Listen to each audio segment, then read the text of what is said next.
guys, nagluto ako ngayon ng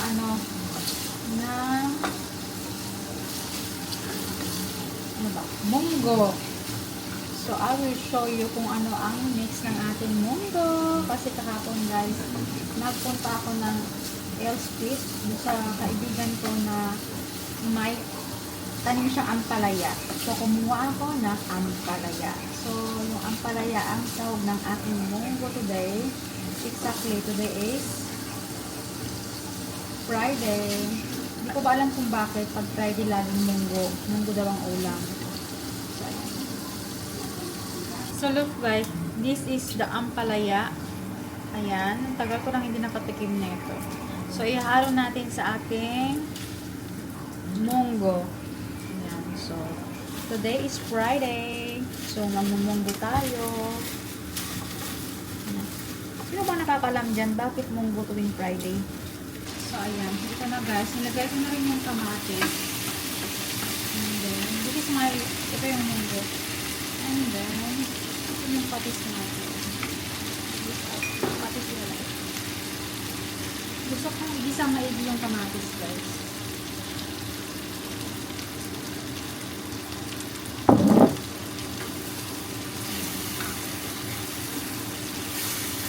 Gusto ko yung gisang-gisang yung kamatis. Nilagyan pa na rin ko ng nilagyan ko na rin ito guys ng luya.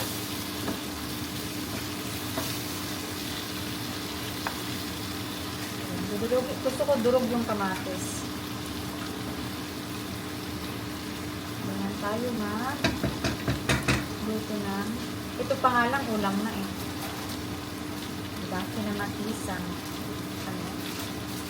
pork ang lalabasan niya. Yan. Ito pa lang na ulam, pang pang marami ang kanin na. So, ayan. Hindi ako naglagay dito ng asin. Ang ginamit ko is patis. Ito ay made in Netherlands. Going to transfer like this.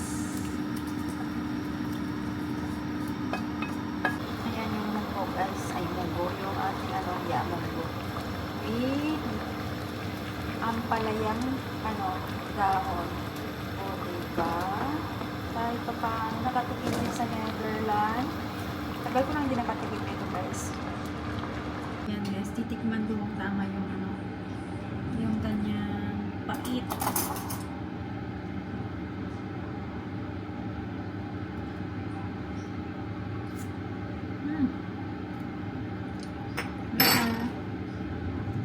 Masarap guys.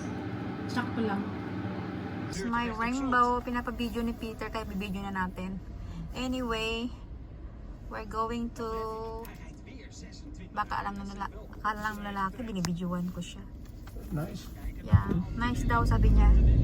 Anyway guys, kapipick up lang niya sa akin from work.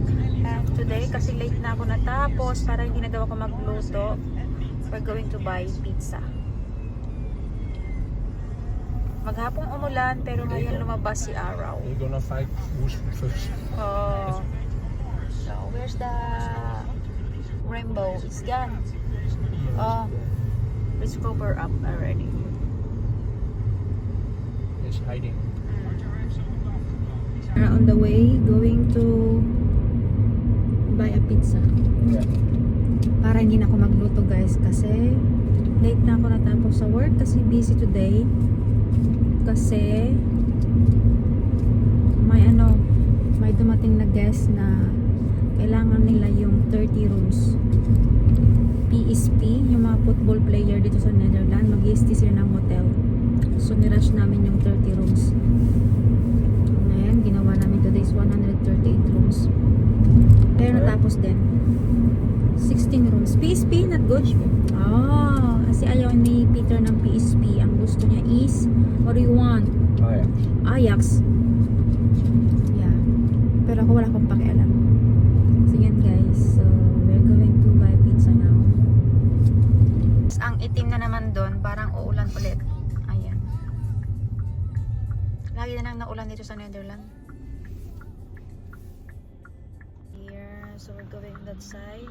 Ayan yung bibihan natin. Tulis na minturan. Pizza ata yung pangalan ng shop. Uy. Ayan. Bili guys dyan. So, So dyan tayo bibili guys. Pizza. May Domino's pizza naman doon, pero mas gusto namin dito. Mas masarap siya. Payong dito guys. Run. Rehan, run. Going inside. So ayan guys, may pasaway na paalis na sana kami, may pumasok. Ay. So yan guys, tapos na tayo, nakabili na kami ng pizza. So we're going home now. Medyo malayo sa amin. Maybe it takes 10 minutes drive, right? Ayan. May humarang sa dadaanan namin, kaya nantayin namin umalis. yeah, you wait, eh? Not drive too hard in the corner. So yan, drive.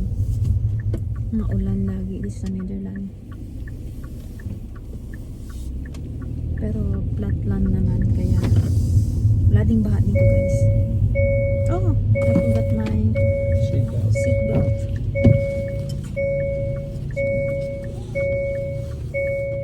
Yung old car namin, kahit di ako ng seatbelt, walang pakialam. Old car don't need. So ito yung aming street.